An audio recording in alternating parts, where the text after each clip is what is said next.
Hello students of class 7, welcome back to my channel. This is Shruti Goyal here. We are done with our half-yearly exams. Now let's begin with the remaining lessons of the book The Midnight Oil. Today we will start poem 9, that is Sea Fever, part 1. Let me give you some introduction of the poem and its poet. This poem has 3 stanzas. This poem is written by John Masefield. The poet expresses his wish for sea voyage. The poet himself was a sailor at one time. That's why this poem is one of his best poems. Now let's start with stanza 1. I must go down to the seas again, to the lonely sea and the sky. What does it mean? It means the poet is expressing his wish for the sea journey, for the sea voyage. He is saying मुझे वापस से समुद्र में जाना है, मैं सी में जाना है, एक समुद्री यात्रा पे जाना है, और वो सी एंड वो स्काई जो बिल्कुल अकेला है. See in this here there he is saying I must go down to the seas again. मुझे एक बार फिर से सी में समुद्री यात्रा पे वापस जाना चाहिए, मैं वहाँ जाना चाहता हूँ. To the lonely sea and the sky. It means poet बोल रहे हैं, पोएट अपनी विश एक्सप्रेस कर रहे हैं कि मैं समुद्री यात्रा पे वापस जाना चाहता हूँ, उसी समुद्री यात्रा पे जो बिल्कुल अलोन है, बिल्कुल अकेला है, बिल्कुल लोनली फील करता है. जैसा स्काई बिल्कुल अकेला है, आसमान, उसी अकेले आसमान के नीचे मैं भी अकेले जाके अपनी लाइफ वहाँ स्पेंड करना चाहता हूँ, बिल्कुल आराम से अपनी लाइफ को वहाँ बिताना चाहता हूँ. Now let's come to the next line. And all I ask is a tall ship and a star to steer her by. What does it means? It means वो बोल रहे हैं, poet is expressing his wish कि मुझे सिर्फ क्या चाहिए, मुझे सिर्फ और सिर्फ एक टॉल शिप, एक बड़ी सी शिप चाहिए, और एक सितारा चाहिए, एक स्टार चाहिए जो मुझे सही रास्ता दिखा सके, मुझे एक डायरेक्शन दिखा सके. ठीक है. It means and all I ask is a tall ship. मुझे सिर्फ एक टॉल शिप चाहिए और एक स्टार चाहिए. What do you mean by star? Why? आपको पता होगा, थोड़ा आइडिया भी होगा कि जब हम किसी समुद्री यात्रा पे निकलते हैं रात को, तो वहाँ पे जो स्टार्स होते हैं ना ऊपर आसमान में, स्काइज़ में, वो आपको एक डायरेक्शन देते हैं. ठीक है. जिस डायरेक्शन में स्टार होगा फिर वो सही डायरेक्शन में वो जर्नी अपनी कंटिन्यू करेंगे. तो पोएट की सिर्फ इतनी सी डिमांड है that he wants a tall ship and a star to steer her by. What do you mean by steer? STEER.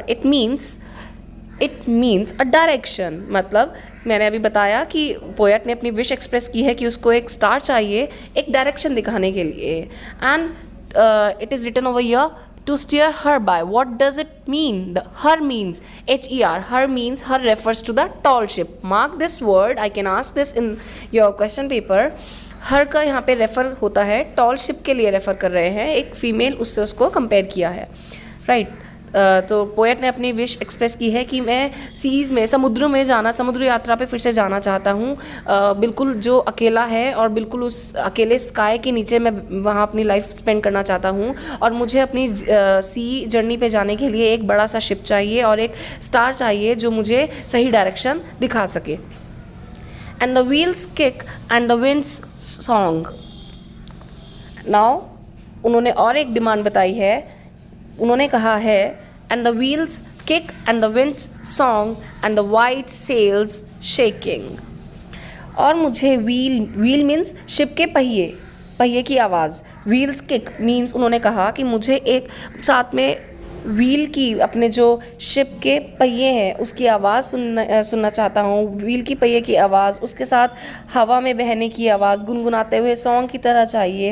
And ship के सेल जो हवा के चलने से शेक करते हैं वो चाहिए.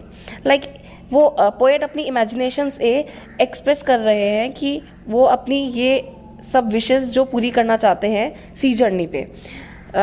जो पोएट हैं वो आपको अपनी विशेस एक्सप्रेस कर रहे हैं इस पोएम के थ्रू कि वो समुद्री यात्रा पे जाना चाहते हैं. उनको सिर्फ एक जहाज़ चाहिए बड़ा सा, एक स्टार चाहिए जो उन्हें डायरेक्शन दिखा सके, और ऐसी यात्रा पे जाते हुए, मतलब वो इमेजिनेशन से बता रहे हैं कितना अच्छा फील होता है कि जब आप किसी समुद्री यात्रा पे जाते हैं बड़े से शिप में, एक स्टार जो आपको डायरेक्शन दिखाता है, और आपको पहिए की आवाज़ आती है उसके चलने की, हवा की बहने की बहुत सुंदर सी आवाज़, लहरों की आवाज़ आती है.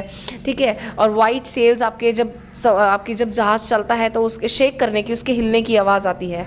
Now what do you mean bye white cells shaking? White cells means आपने बड़े बड़े शिप देखे होंगे, तो शिप पे आपने ध्यान दिया होगा कभी, तो वहाँ पे जो वाइट कर्टेन्स की तरह जो लगे होते हैं ना, जो एक बैलेंस करके रखते हैं आपके शिप को, उसको बोलते हैं वाइट सेल्स। वो जब शिप या जहाज़ चलता है, मूव करता है समुद्र में, सी में, तब वो हिलते रहते हैं। तो यहाँ पे उन्होंने ये अपनी इमेजिनेशन को एक्सप्रेस किया है। And a grey mist on the sea's face and grey dawn breaking. Also, poet wants that in the morning he wants to explore the beauty of fog above the sea at the time of breaking of dawn. It means जब early morning होती है तो तब सी में, समुद्री area में, आपको पता है सी एरिया में कोहरा होता है ना, जैसे आप विंटर्स में देखते हैं कोहरा होता है, फॉग होता है, ग्रेइश कलर में होता है, राइट। तो ऐसे ही अपनी इमेजिनेशन को एक्सप्रेस किया है पोएट ने कि उनको क्या चाहिए, उनको क्या देखना है, उनको एक्सप्लोर करना है सुंदरता, ब्यूटी। उसमें भी एक ब्यूटी होती है, एक पीस होता है, एक शांति होती है कि उन्हें समुद्री यात्रा करते हुए सुबह सुबह समुद्र के ऊपर फॉग देखने का मन है, बिल्कुल एक अच्छे से ग्रे मिस्ट यानी कि एक कोहरा, और जो सुबह आपकी सुबह को ब्रेक करता चला जाता है। येस, विंटर्स में आपने देखा होगा, अगर आप अर्ली मॉर्निंग उठते हैं तो मॉर्निंग में जब कोहरा होता है, फॉग होता है, तो उस टाइम पे फिर वो धीरे धीरे जैसे ही मॉर्निंग ढलने लगती है, सूरज आने लगता है, वैसे वैसे वो फॉग भी हटता चला जाता है। तो उन्होंने यही एक्सप्रेस किया है। मैं इस ब्यूटीनेस को, इस समुद्री सुबह के टाइम पे समुद्री एरिया में, मतलब सी लेवल पे वो फॉग को देखना चाहता हूँ, एक्सप्लोर करना चाहता हूँ। सो स्टूडेंट्स, आई होप कि आपको ये फर्स्ट स्टैंजा क्लियर हो गया होगा, समझ में आया होगा। If you have any problem, any queries, you can post your queries in the comment section below, and also you can ask me on WhatsApp group. Thank you.